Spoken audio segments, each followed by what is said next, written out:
तो आपको याद होगा लास्ट क्लास में हमने क्या क्या किया था। अभी हम कर रहे थे टैली, सीख रहे थे हम टैली, और सिर्फ ऊपर ऊपर से नहीं सीख रहे थे। टैली में मैं हर चीज जो भी बता रहा हूँ डीप में बताने की कोशिश कर रहा हूँ कि आपको हर चीज पता चल जाए। और एक क्लास में कई सारी चीजें मैं बता देता हूँ तो कोई क्लास मिस करने का मतलब नहीं बनता।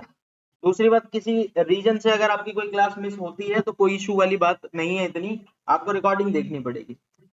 ठीक है, तो अगर कोई क्लासेज मिस होती है तो कोई इशू वाली बात नहीं है, लेकिन 1 या 2 दिन के अंदर जैसे ही हम क्लास अपलोड करते हैं चाहे ऐप पे, तो आपको तुरंत जाके देख लेना है, नहीं तो फिर आपको दिक्कत होगी।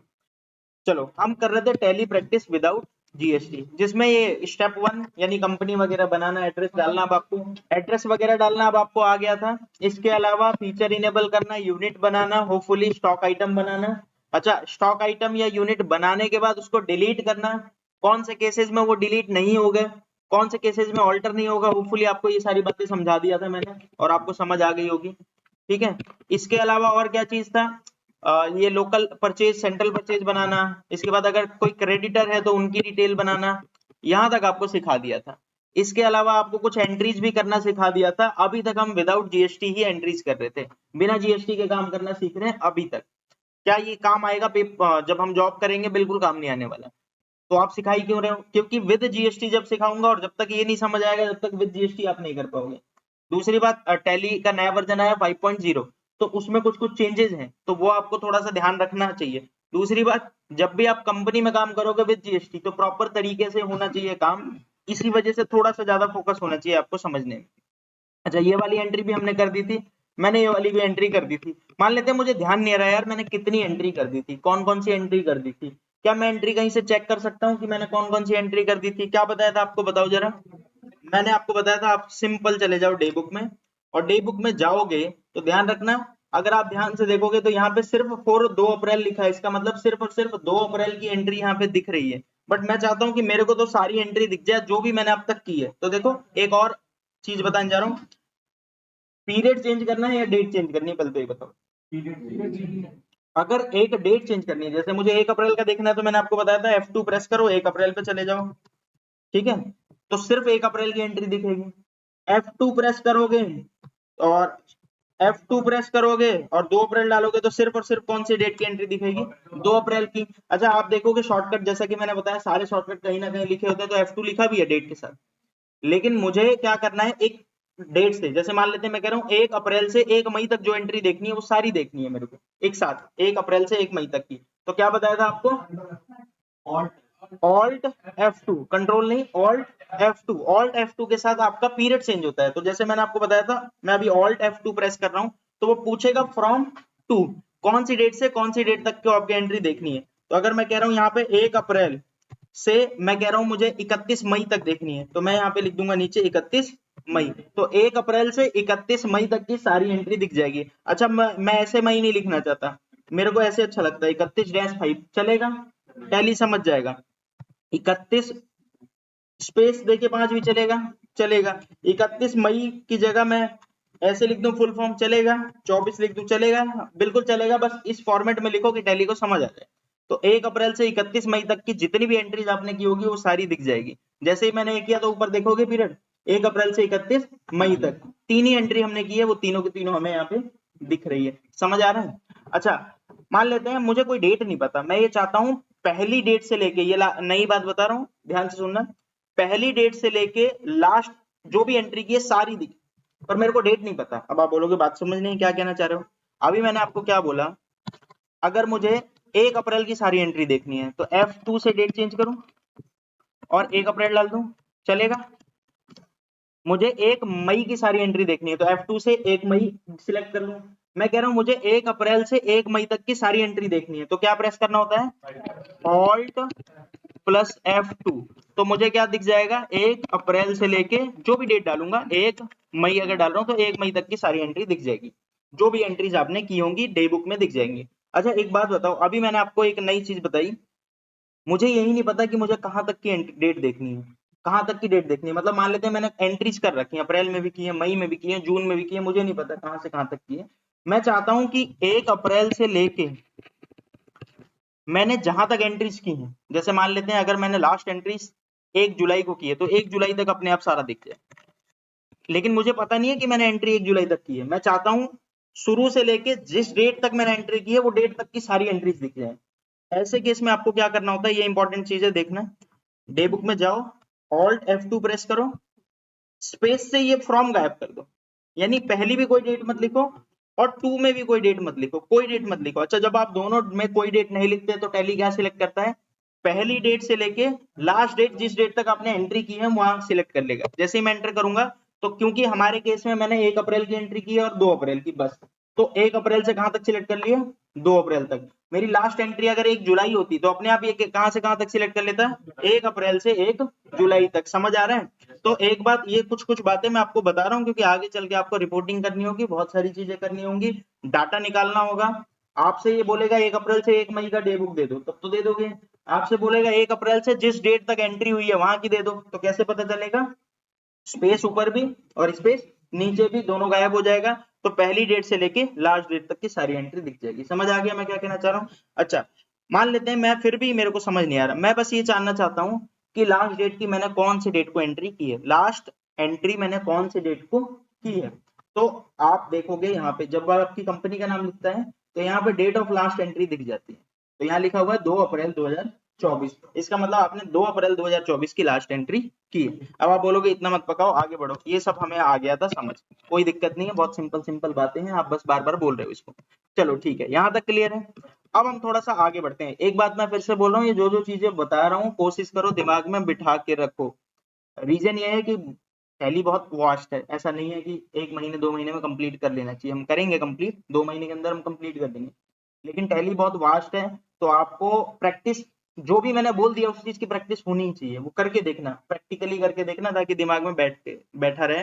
प्लस जैसे जैसे मैं क्वेश्चन दूंगा, जैसे मैंने आज जो क्वेश्चन दिया है उसमें मैंने कई सारी चीजें नहीं दी है, क्लोजिंग बैलेंस बताओ, डे बुक में सारी एंट्रीज देखो, तो ये सब चीज से आपको पता चल जाएगा कि अच्छा अच्छा, ताकि आपका रिवीजन होता रहे साथ साथ। तो ये पीडीएफ वगैरह आपको मिलते रहेंगे ताकि आपको रिवीजन होता रहे, जो भी चीज आपको सिखाई गई है उन सारी चीज का रिवीजन होता रहे, और फिर टेस्ट होंगे तो टेस्ट में ऑटोमेटिक आ जाएगा, ये सारी चीजें कवर हो जाएंगी।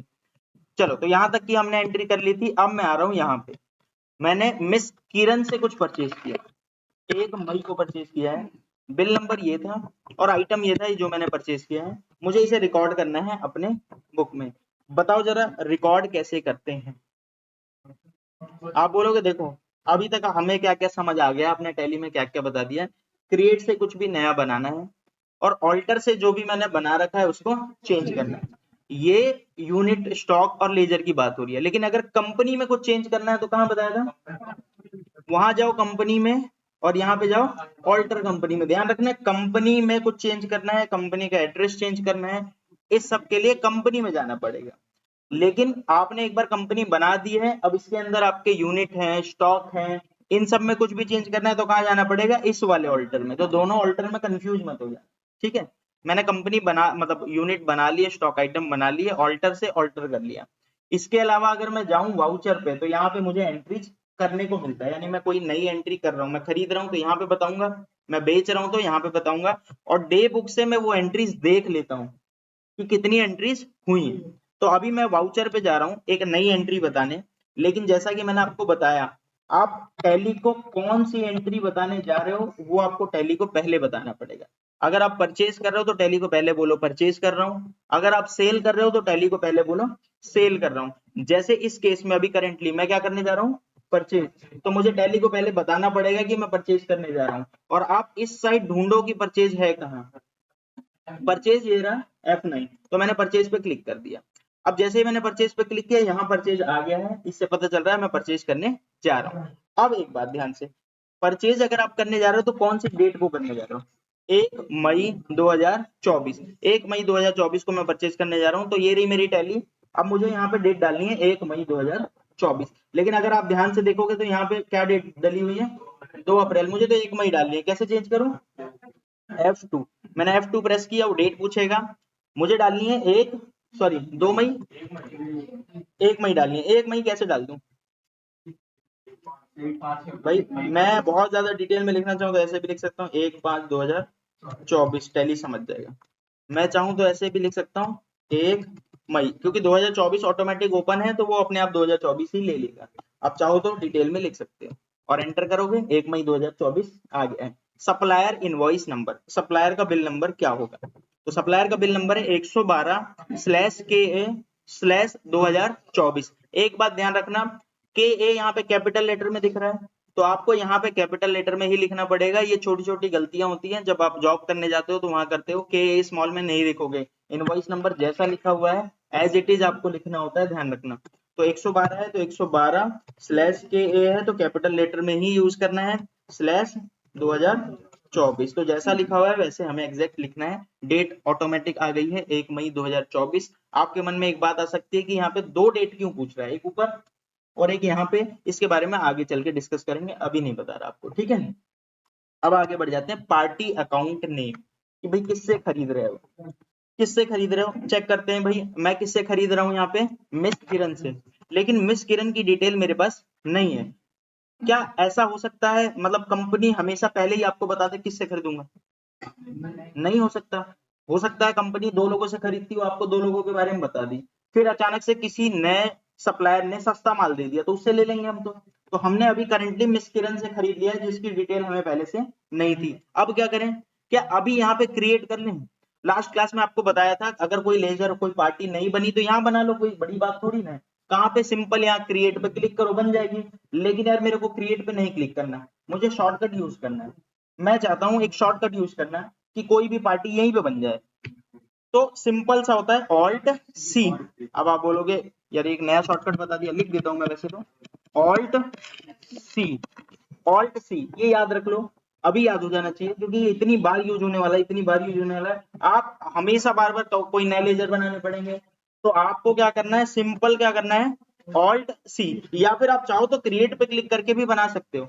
जैसे मुझे यहाँ पे मिस किरण को डालना था, तो चाहे तो मैं यहाँ पे मिस किरण को डायरेक्टली मैनुअली यहाँ पे क्रिएट पे जाके एंटर करके बना लूं, या फिर मैं स्पेशली ऑल्ट सी प्रेस करूं। मैं आपको ऑल्ट सी प्रेस करके दिखाता हूं, मैं नीचे आ गया हूं और ऑल्ट सी प्रेस कर रहा हूं तो ये लेजर खुल गया है जो बनाना है मुझे।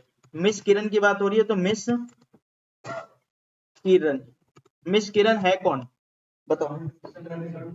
आप बोलोगे मिस किरण से अगर आप खरीद रहे हो तो वो आपका क्रेडिटर है, तो आपको यहाँ पे क्या डालना पड़ेगा, सन्ड्री क्रेडिटर, क्लियर है। इसके अलावा मिस किरण का एड्रेस वगैरह, मैंने एड्रेस गलती से मेंशन नहीं किया तो आप यहाँ पे हरियाणा का ही मान लो और आप यहाँ पे आगे बढ़ जाओ। मिस किरण हरियाणा की है, पिन कोड वगैरह डाल, पेन नंबर उनका पता है तो डाल दो, क्लियर है यहाँ तक। चलो अब क्योंकि ये हरियाणा की है, हो सकता है आप घर पे कर रहे हो तो आपने किसी और स्टेट का मान लिया हो तो आप सेंट्रल परचेज डालोगे, बट मैंने हरियाणा का माना तो मैं क्या डालूंगा, लोकल परचेज, क्लियर है यहाँ तक। अब मुझे यहाँ पे आइटम बताना है जो मैंने उससे खरीदा है। आप बोलोगे बड़ा आसान है, यहाँ पे स्पेस प्रेस करो लिस्ट आ जाएगी, बट जो मेरी लिस्ट आ रही है उसमें लीची तो नहीं है, लीची खरीदा है मैंने लेकिन यहाँ पे लीची नहीं दिख रही। इसका मतलब मेरे को पता नहीं था कि आप लीची भी खरीदते हो, लीची में भी डील करते हो। अगर पता होता तो पहले ही बना लिया होता, कहां से, क्रिएट स्टॉक आइटम, वहां पे बना लिया होता। बट अभी अभी नया नया पता चला तो क्या लीची बना दूं अभी, कहां से, ऑप्शन क्या है, या तो मैं यहाँ पे जाके क्रिएट करूं जिससे बन जाएगा, या तो मेरे पास दूसरा ऑप्शन क्या है, ऑल्ट सी। तो मैं दोनों में से कैसे भी कर सकता हूँ, आगे हम ऑल्ट सी प्रेस करेंगे, ठीक है। और यहाँ पे नाम क्या रख रहे हैं हम, लीची, लीची किसके अंडर में आएगी, प्राइमरी। और यहाँ पे यूनिट बताओ, लीची कैसे बेचोगे आप, पैकेट में। एक बार चेक करो क्या पैकेट नाम का यूनिट बना रखा है आपने, पैकेट नाम का यूनिट मैंने नहीं बनाया। डोजन दिख रहा है, केजी दिख रहा है, लीटर दिख रहा है, पीस दिख रहा है, पैकेट नहीं बनाया। क्या मैं अभी बना सकता हूँ, क्या कहीं ऑप्शन दिख रहा है?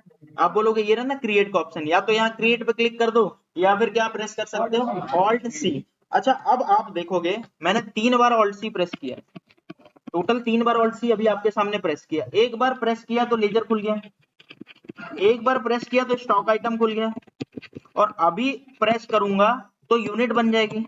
यानी ऑल्ट सी कहीं पे भी काम आ सकता है, ऑल्ट सी एक शॉर्टकट है क्रिएट करने के लिए। अब वो क्रिएट आप किस जगह पे कर रहे हो, जैसे यहाँ पे आपको यूनिट डालनी थी, अगर यहाँ प्रेस करोगे ऑल्ट सी तो अपने आप क्या बनेगा, यूनिट। अगर आप यहाँ पे क्या डालना होता है, यहाँ पे बताओ, यहाँ पे स्टॉक आइटम डालना होता है, तो यहाँ पे ऑल्ट सी प्रेस करोगे तो क्या बनेगा अपने आप, स्टॉक आइटम। अच्छा यहाँ पे क्या डालना था, यहाँ पे पार्टी का नाम, लेजर बनाने थे, तो यहाँ पे ऑल्ट सी प्रेस करोगे तो पार्टी का नाम क्रिएट होगा। एक बात मैं फिर से बोल रहा हूँ, रिपीट कर रहा हूँ, ध्यान से सुन लो, ऑल्ट सी अलग जगह पे अलग तरीके से काम करता है।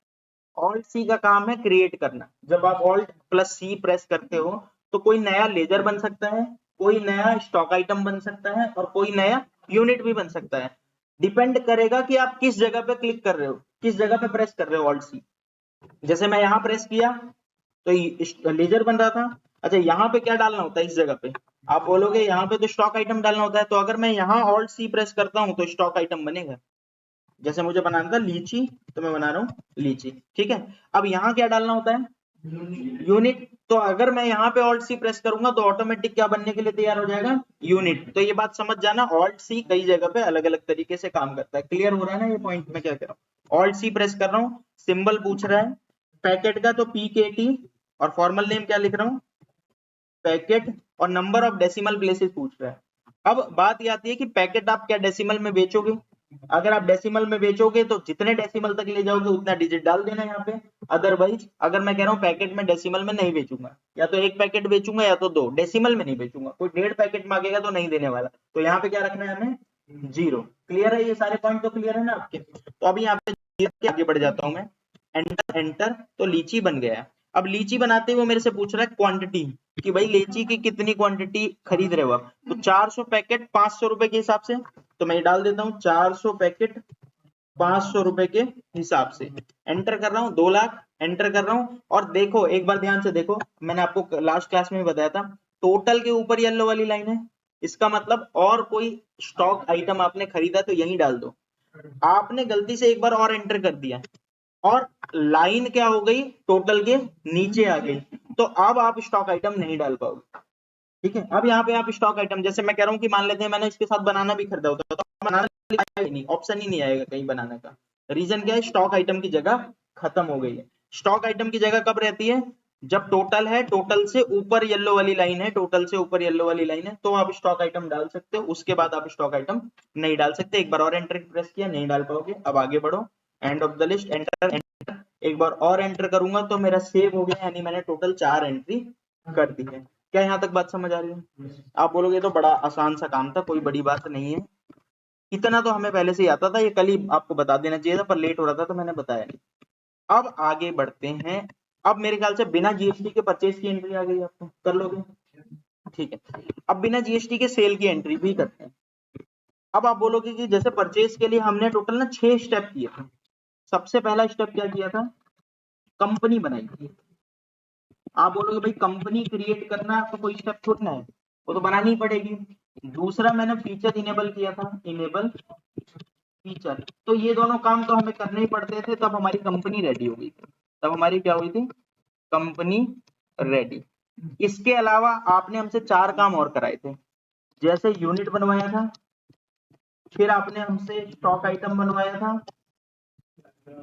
ठीक है। अच्छा अब एक बात समझ आ गई, यूनिट पहले नहीं भी बनाया होता तो काम चल जाता, एंट्री करते समय बना लेते हैं। अच्छा स्टॉक आइटम पहले नहीं भी बनाया होता तो काम चल जाता ना, कैसे, एंट्री करते समय बना लेते हैं। अच्छा तीसरे नंबर पे क्या बनाया था मैंने आपको, local cell, sorry local purchase और सेंट्रल परचेज। अच्छा अगर उस टाइम नहीं बनाया होता तो क्या ये भी बाद में बना सकता था, बिल्कुल ये भी बाद में बना सकते थे, लेकिन ये तो हमने शुरू में ही बना लिया था। अच्छा चौथे नंबर पे क्या आपने बताया था, चौथे नंबर में मैंने आपको बताया था किससे खरीद रहे हो, जैसे श्याम से खरीद रहे हो, राम से खरीद रहे हो, अमित से खरीद रहे हो, गौरव से खरीद रहे हो, जिससे भी आप खरीद रहे हो उसका नाम लिखते थे, जिसे आप बोलते थे क्रेडिटर। लेकिन एक बात बताओ, क्या इसे भी पहले बनाया होता, नहीं बनाया होता तो चल जाता, बिल्कुल। मिस्टर ए से खरीद रहा हूँ, मिस्टर बी से खरीद रहा हूँ, अगर मैं, मेरे को पहले से पता है तो मैं बना लूंगा, और मुझे नहीं पता तो भी मैं एंट्री करते समय एट ए टाइम बना सकता हूँ। तो होपफुली अब आपको लग रहा होगा कि चीजें तो बड़ी आसान है। जो टैली पहली बार देख रहा है, जो टैली पहले भी कर चुका है, वो कह रहा होगा क्या घटिया चीजें आप बता के टाइम पास करा रहे हो, लेकिन बताना पड़ेगा क्योंकि आप में से मोस्टली लोग जिन्होंने टैली कभी देखी ही नहीं है, तो इसीलिए मैं बता रहा हूँ सब कुछ धीरे धीरे। चलो इतनी चीजें क्लियर है। इनके बाद मैं परचेज की एंट्री कर पाया, क्योंकि मुझे पता था लोकल परचेज, सेंट्रल परचेज, और मुझे पता था किससे किससे खरीदूंगा। सेम इसी तरह अगर मुझे सेल की एंट्री करनी होगी तो क्या मुझे लोकल सेल और सेंट्रल सेल बना लेना चाहिए, बोलो भाई प्लीज। अगर मुझे सेल की एंट्री करनी है तो क्या मुझे लोकल सेल सेंट्रल सेल बना लेनी पड़ेगी, आप बोलोगे हाँ। अच्छा नहीं बनाऊंगा तो क्या बाद में बना सकता हूँ, उसमें भी कोई इशू नहीं है, बना सकते हो बाद में, अभी आपको जस्ट सिखा रहा हूँ इसीलिए मैं कह रहा हूँ पहले बना लो। अच्छा किसको किसको बेचूंगा, नॉर्मली कंपनीज को नहीं पता होता कि हम किसको बेचने वाले, भाई जो आएगा उसको बेच देंगे। लेकिन बहुत सारी ऐसी कंपनियां हैं जिनके पास फिक्स क्लाइंट होते हैं, मुझे पता है भाई ये आएगा लेने, एक ये आएगा, एक ये आएगा, हम बनाते ही इनके लिए हैं। ऐसा होता है, ऐसी कंपनीज होती हैं। जैसे मान लेते हैं कोई सिम बना रहा है, जैसे मेरी कंपनी है, मान लेते हैं मैं सिम बना के बेचता हूँ, सिम के अंदर चिप लगी होती है ना, तो सिम बना के बेचता हूँ। तो अब एक बार बताओ, सिम खरीदने आ पाओगे? आप बोलोगे नहीं, या तो एयरटेल वाला आएगा, या तो रिलायंस वाला आएगा, या तो जियो वाला आएगा, मतलब रिलायंस जियो एक ही है, तो एयरटेल जियो, या फिर वीआई वोडाफोन आइडिया, तो भाई ये आएंगे ना। तो मुझे पता है कि पहले से मेरे क्लाइंट कौन कौन से हैं। तो कुछ कंपनीज ऐसी होती है जिनको पहले से पता है कौन कौन क्लाइंट है, कुछ कंपनीज ऐसी होती है जिनको क्लाइंट का नहीं पता होता। लेकिन अगर आपको क्लाइंट का पता है तो क्या पहले बना सकते हो? बिल्कुल बना सकते हो, लेकिन उसे बोलोगे क्या आप? जिसको आप बेचोगे उसको बोलोगे क्या? Sundry debtor. जिससे आप खरीदोगे उसे क्या बोलते थे? क्रेडिटर। और जिसको आप बेचोगे उसे क्या बोलोगे? डेटर। अच्छा, शुरू शुरू के लिए तो मैंने आपको लिख के ही दे दिया ये सारी चीजें, ताकि आपको कोई दिक्कत ना हो। मैंने वो लिख दिया है कि सेल की एंट्री पास करने के लिए दो नई चीज बना लो। एक बना लो लेजर सेल वाले, लोकल सेल और सेंट्रल सेल। दूसरा बना लो किसको किसको बेचोगे, जैसे अगर सचिन को बेचोगे, रोहित को बेचोगे, विराट को बेचोगे, तो उसका नाम यहाँ पे लिख लो, बना लो। नहीं पता तो मत बनाओ। समझ आ गया? एक बार मैंने आपको बोला रटने की बात है ये सारी चीजें। जैसे लोकल परचेज सेंट्रल परचेज बनाया था, वैसे ही लोकल सेल सेंट्रल सेल बना लेते हैं, फिर कुछ एंट्रीज करते हैं क्योंकि मुझे कुछ नई चीजें बतानी है, फटाफट इसे भी बना लेते हैं। अच्छा, ये शुरू शुरू में मैं दे रहा हूँ लिख के कि ये बना लो वो बना लो, आगे के कामों में, आगे जब हम बढ़ेंगे तो मैं ये सब लिख के नहीं दूंगा, आपको खुद से दिमाग लगाना पड़ेगा क्या बनाना चाहिए क्या नहीं बनाना चाहिए। चलो एक बार करते हैं फटाफट। कहाँ पे जाना है? आप बोलो कुछ भी बनाने के लिए तो क्रिएट में जाते थे। क्रिएट में जाके कहाँ पे बनाते थे? अगर लोकल सेल और सेंट्रल सेल बनानी है तो कहाँ जाता था? लेजर में। और किस इसके अंडर में क्या लिखता था? Local cell. किसके अंडर में आएगा ये? भैया जब लोकल परचेज बनाया था तो किसके अंडर डाला था? परचेज के अंडर। तो जब लोकल सेल बनाऊंगा तो किसके अंडर डालूंगा? सेल्स के अकाउंट के अंडर में। ठीक है, सेम इसी तरह जब मैं सेंट्रल सेल बनाऊंगा तो किसके अंडर डालूंगा? सेल्स अकाउंट के अंदर। एक चीज और बता दूं, ये अभी के लिए रट लो। अगर आपको ये लग रहा है ये क्या बनवा रहे हो, तो अभी के लिए रट लो, क्योंकि जीएसटी के साथ ही बड़ा चेंज होने वाला है, बहुत सारी चीजें चेंज होने वाली है इसमें। तो मेन तो आपको वही सीखना है कि मेरे को तो विद जीएसटी आना चाहिए। बट हाँ, बेसिक चीजें आपकी जब तक मैं टैली चलाना तो एटलीस्ट सिखा दूं आपको, उसके बाद फिर हम वहां पे पहुंचे। तो चलो, सेंट्रल सेल और लोकल सेल मेरा बन गया है। इसके अलावा अगर मैं जैसे सचिन को बेचता हूं तो सचिन की डिटेल डाल दूंगा। कैसे डालता था? मिस्टर सचिन। सचिन है कौन? डेटर। इसको गलती से कई लोग सेल में डाल देते हैं, नहीं करना भाई। मिस्टर सचिन कौन है? जिसको आप बेचते हो, तो वो क्या है आपका? डेटर। अच्छा, मैं आगे चल के बताऊंगा कि बच्चे कहाँ कहाँ गलतियां करते हैं, क्योंकि मुझे पता है जो टैली पहली पहली बार सीखता है वो ये गलती करता है। तो वो जब मैं जीएसटी के साथ बताऊंगा तब बताऊंगा, ये तो आसान सी चीजें हैं, तो यहाँ कोई दिक्कत नहीं है। इसके बाद एड्रेस वगैरह डाल देना आप। तो मिस्टर सचिन का जो भी एड्रेस था वो डाल देना, मैं नहीं डाल रहा हूँ। स्टेट हरियाणा डाल देना, और बाकी सारी चीज फिल करके आप इसे बना लेना। इस तरीके से और भी जितने क्रेडिटर हैं, सॉरी डेटर हैं, जैसे रोहित और विराट, आप बना लो। ठीक है, हम आगे बढ़ते हैं क्योंकि मुझे कुछ चीजें आपको सिखानी है। अभी तक मैंने आपको सिखाया आप खरीद रहे हो तो कैसे एंट्री करोगे। अब हम सिखाने जा रहे हैं कि भाई खरीदोगे तो बेचोगे भी, तो बेचोगे तो कैसे एंट्री करोगे। तो 2 मई से हम शुरू करते हैं। 2 मई को हमने रोहित को बेचा है। बिल नंबर था क्या? 1। अच्छा, आइटम क्या था? 100 पीस पपाया बेचा 70 रुपए के हिसाब से। 7,000 रुपए का टोटल 7,000 का बिल बना जो मैंने सामने वाले को बेचा। तो फटाफट करते हैं कैसे बेचेंगे। आप बोल बताओ कहाँ जाऊंगा? वाउचर में। कुछ भी रिकॉर्ड करना हो वाउचर में, और वाउचर में जाने के बाद कहाँ जाना होता है? F8 आप बोल सकते हो, या फिर सीधा सेल्स पे क्लिक कर दो। तो सेल्स पे क्लिक कर दिया और सेल नंबर अपने आप 1 आ गया है, अपने आप 1 आ गया है। और अगर आप देखोगे ध्यान से तो यहाँ पे, सॉरी वाउचर पे जाते हैं, सेल नंबर आ गया है और यहाँ पूछ रहा है पार्टी का नाम, किसको बेच रहे हो? मिस्टर रोहित। तो यहाँ पे आप सिलेक्ट कर सकते हो मिस्टर रोहित, सॉरी रोहित। लेकिन मिस्टर रोहित यहाँ कहीं दिख रहा है आपको? नहीं, इसका मतलब हमने बनाया नहीं है, तो अभी बना लें। कैसे? Alt C, mister Rohit. अच्छा बताओ, मिस्टर रोहित होगा कौन, डेटर या क्रेडिटर? मैं इसको बेच रहा हूँ तो ये मेरा डेटर होगा, तो डेटर। इसके अलावा मिस्टर रोहित है कहाँ का? मिस्टर रोहित अगर आप देखोगे तो मिस्टर रोहित हरियाणा का ही था, तो आप यहाँ पे हरियाणा ही डाल दोगे। चलो, ये बन गया। फिर मेरे से पूछ रहा है ये सेल कैसी है, लोकल सेल या फिर सेंट्रल सेल? तो बताओ कौन सी है? Local cell. अच्छा, एक चीज पे जो हमारा ध्यान नहीं गया, डेट पे। जब हम बेच रहे हैं तो कितने तारीख को बेच रहे हैं? 2 मई। और अगर आप ध्यान से देखोगे तो यहाँ पे कौन सी डेट दिख रही है, 1 मई, लेकिन मुझे तो 2 मई डालना है यहाँ पे, तो मैं यहाँ पे क्लिक करके तो नहीं डलती डेट। अच्छा, क्या कोई ऑप्शन है यहाँ पे क्लिक हो? हाँ ऑप्शन है, आगे चल के सिखाऊंगा, अभी नहीं सिखा रहा, अभी एक एक करके स्टेप वाइज ही सीखेंगे हम। तो मुझे तो डेट चेंज करनी है, कैसे डेट चेंज करूं? F2, मैं सिर्फ F2 प्रेस करूंगा तो मेरी डेट अपने आप 2 मई आ गई। अगर आप देखोगे तो पहले 1 मई लिखी हुई थी, अपने आप 2 मई आ गई। तो जब भी आप F2 प्रेस करते हो तो अगली डेट ऑटोमेटिक ले लेती है, अगली डेट ऑटोमेटिक ले लेती है। जैसे 1 मई है तो जैसे F2 प्रेस करोगे 2 मई ले लेगा, लेकिन मुझे तो 2 मई नहीं डालना, मुझे 3 मई डालना है, तो आपको मैनुअली यहाँ पे लिखना पड़ेगा 3 मई। ठीक है, अभी मुझे क्या करना है यहाँ पे, 2 मई ही डालना था, तो मैं एंटर कर सकता हूँ, 2 मई अपने आप आ गया है। इसके अलावा अब मैंने मिस्टर रोहित को लोकल सेल किया है, अब मुझे बताना है आइटम क्या बेच, एक बार चेक कर लेते हैं आइटम क्या बेच रहा हूँ। मैं आइटम बेच रहा हूँ पपाया, 70 पीस बेच रहा हूँ, 100 पीस बेच रहा हूँ। तो पहले तो मैं पपाया देखता हूँ, क्या पपाया लिस्ट में दिख रहा है?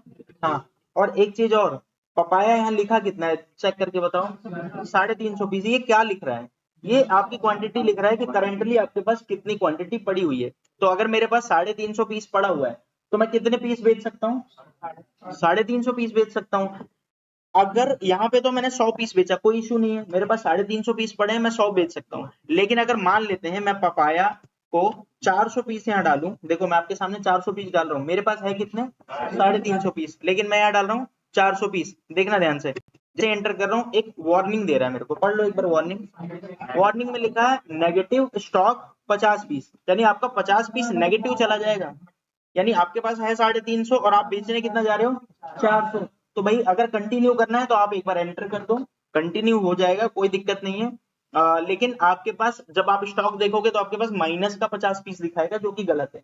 तो एक तो होना क्या चाहिए, जितना खरीदोगे उससे कम ही बेच पाओगे ना, उससे ज्यादा तो बेच नहीं पाओगे। तो यहाँ पे नॉर्मली आप 350 तक तो इजीली बेच सकते हो, बट अगर 400 बेचोगे तो कर तो देगा, टैली तो अलाउ कर देगा आपको, लेकिन आपको खुद से भी समझ आना चाहिए कि भाई मुझे ये चीज नहीं करनी, नेगेटिव स्टॉक नहीं जाना चाहिए जब जॉब करते होगे। तो अभी तो आप सीख रहे हो तो कुछ भी कर लो, कोई फर्क नहीं पड़ता। मैं यहाँ डाल रहा हूँ 100 पीस, क्योंकि हमने 100 पीस बेचा है 70 रुपए के हिसाब से, तो 7,000 रुपए का पपाया बना है। और कुछ बेचा था क्या इस बिल पे? नहीं। तो एक बार एंटर करूंगा, एंटर करूंगा, एंटर करूंगा, एंटर करूंगा, और एक बार और एंटर कर दिया मैंने, एंट्री कर दी, यानी एक सेल मैंने रिकॉर्ड कर दी है। क्लियर है? चलो अब बात करते हैं, 1 जून 2024 को मैंने किसको बेचा है? सचिन को बेचा है।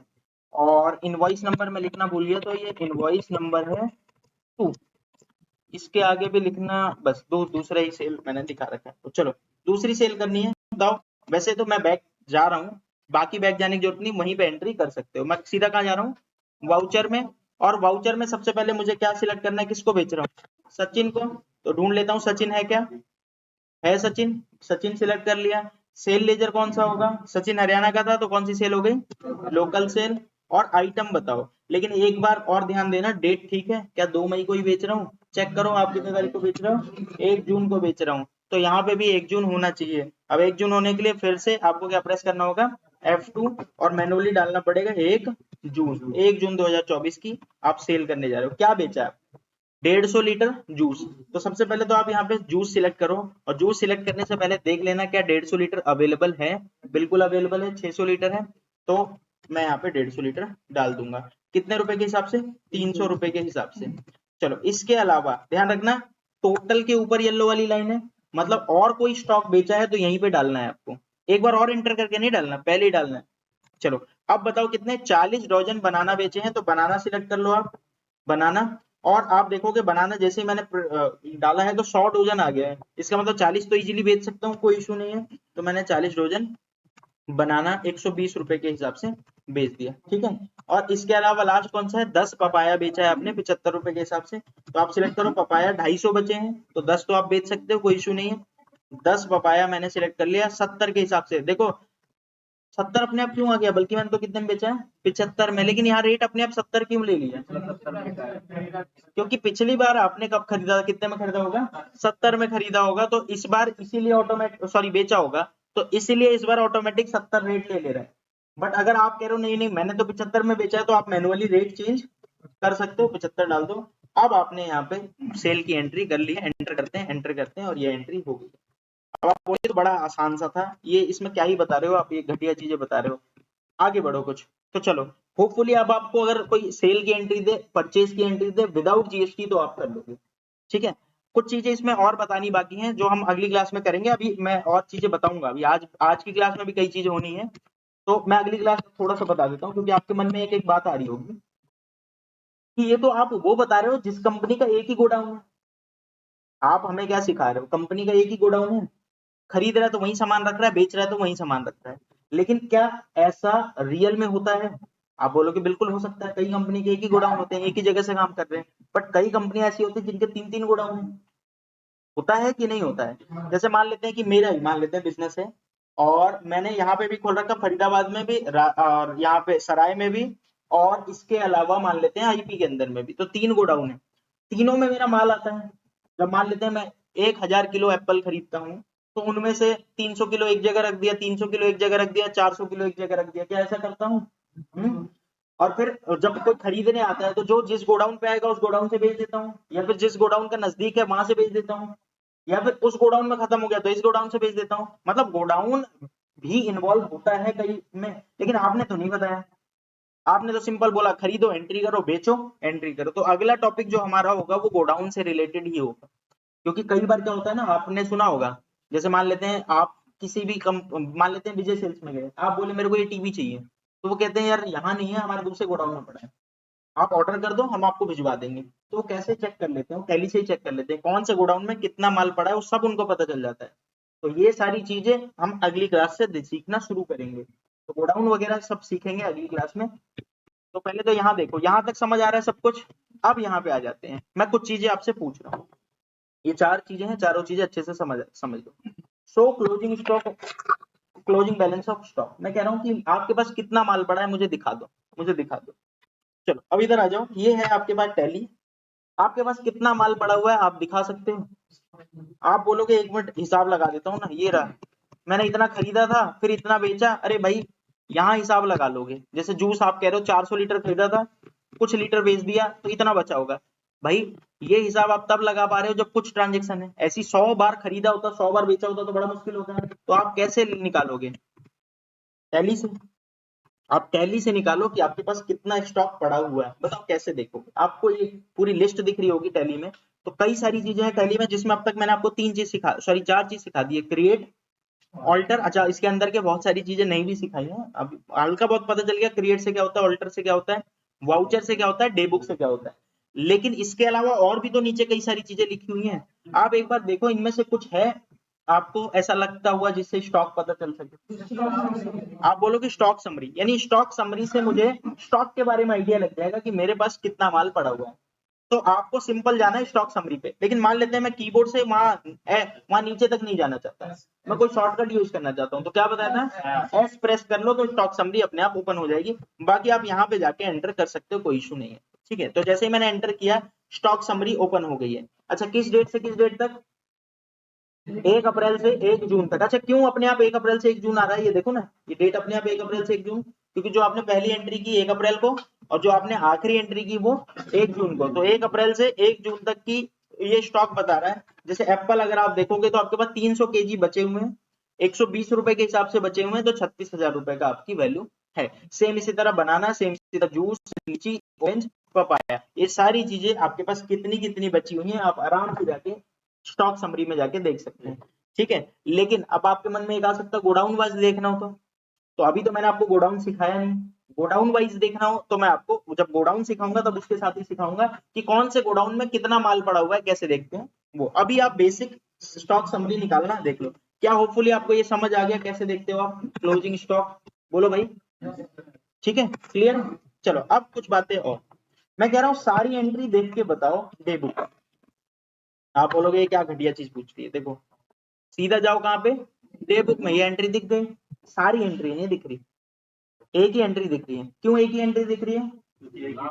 1 जून वाली एंट्री दिख रही है, यहाँ देखो ना डेट भी लिख रहा है 1 जून में, मुझे सारी देखनी है, मैं क्या करूं, ऑल्ट F2, स्पेसिफिक डेट तक देखनी है तो वो डेट डाल दो, मुझे पूरी देखनी है स्पेस, और यहाँ पे भी स्पेस, दोनों जगह स्पेस से गायब कर दो और एक बार एंटर करो, सारी एंट्रीज दिख जाएगी। जो 4 परचेज है और 2 सेल है, ये 4 परचेज और ये 2 सेल। क्या आपको ये सारी बातें समझ आ रही है मैं क्या कहना चाह रहा हूं?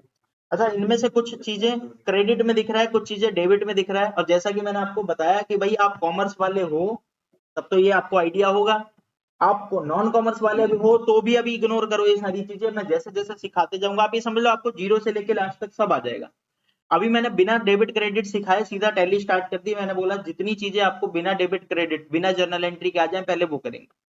जब आपको ये सारी चीजें आ जाएंगी तो फिर जर्नल एंट्री और ये सब सीखेंगे डेबिट क्रेडिट, ताकि आप उसको एडवांस चीजें उससे सीखेंगे, ताकि आपको टैली भी इजी लगे, क्योंकि पहले वो बताऊंगा तो आपको मुश्किल लगने लगेगी। ठीक है, तो ये क्लियर है यहाँ तक की सारी चीजें, या इसमें कुछ पूछना है आपको? डे बुक देख लोगे, चलो भाई ये पॉइंट क्लियर हो गया। अब मैंने बोला डे बुक में मुझे सारी एंट्रीज दिखती हैं, चाहे सेल की हो चाहे परचेज की, लेकिन क्या ऐसा कुछ नहीं है मैं सेल की एंट्री एक जगह देखना चाहूं, एक जगह एक पूरी लिस्ट आ जाए सिर्फ सेल की डिटेल, एक पूरी लिस्ट आ जाए जहां पे सिर्फ और सिर्फ परचेज की डिटेल हो, क्या ऐसा हो सकता है? बिल्कुल। तो उसके लिए आपको देखना होता है सेल रजिस्टर, सेल रजिस्टर, यानी अगर मुझे सिर्फ सेल देखना है, जैसे अभी मैं डे बुक में आया तो मुझे क्या दिख रहा है बताओ? परचेज भी सेल भी। अच्छा एक चीज और बता दूं, और भी कोई एंट्री करोगे जैसे पैसे आए तो भी आप एंट्री करोगे, पैसे जाएंगे तो भी एंट्री करोगे, इसके अलावा आप जिस तरह की भी एंट्री चाहे रिसिप्ट पेमेंट सारी एंट्री यहाँ दिखेगी डे बुक में।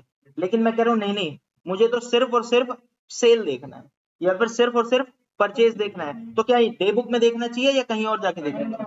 कहीं और जाके। तो ईएससी से मैं बैक कर रहा हूँ, आप मुझे ढूंढ के दिखाओ कि कहाँ से देखना चाहिए। आप बोलोगे एक बार नाम पढ़ते हैं, create alter chart of account, ये तो कोई ऐसा नाम नहीं लग रहा, वाउचर डे बुक में तो सब दिखता है, मुझे सिर्फ और सिर्फ क्या देखना है? सेल, सिर्फ और सिर्फ क्या देखना है? सेल। इसके अलावा बैंकिंग, इसके अलावा बैलेंस शीट, इसके अलावा पी&एल अकाउंट, ये सब तो कुछ नहीं है।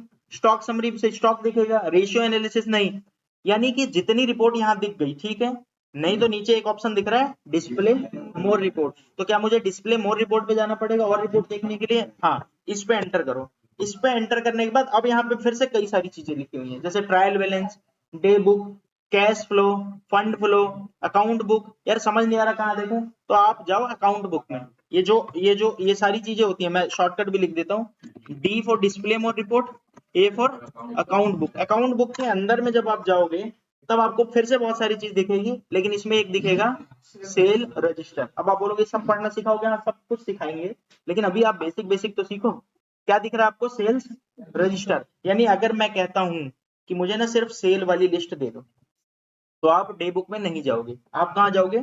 डिस्प्ले मोर रिपोर्ट, अकाउंट बुक, और उसके बाद सेल्स रजिस्टर। और सेल रजिस्टर के अंदर में सेल दिखेगा। अब पहले तो मैं आपको दिखा दूं, मंथली वाइज दिखता है। जैसे अप्रैल में, अप्रैल के आगे देखोगे ब्लैंक है, इसका मतलब अप्रैल में आपने कुछ भी सेल नहीं किए, और मई में आपने 7,000 रुपए की सेल की, एक ही बिल होगा, चाहे 10 बिल होते तो उस सारे का जोड़ के दिखाता।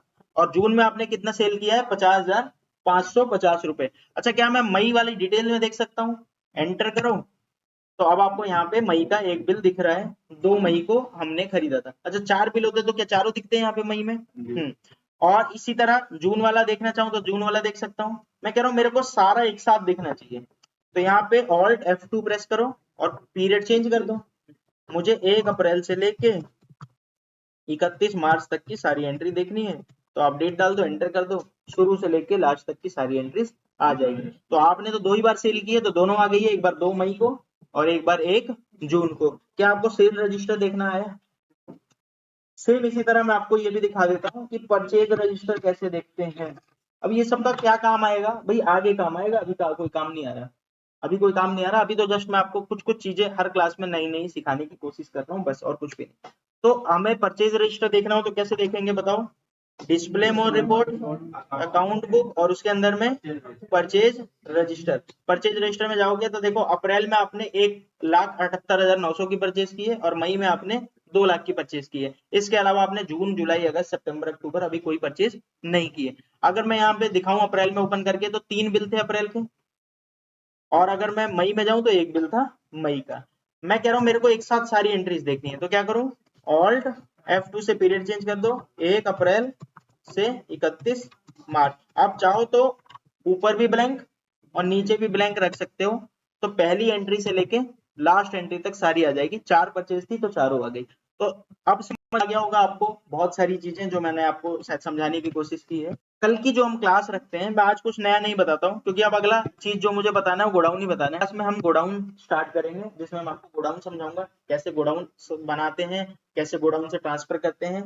जब आपको गोडाउन आ जाएगा तो फिर हम विद जीएसटी स्टार्ट करेंगे, ठीक है, नहीं तो मैं बंद कर दूँ।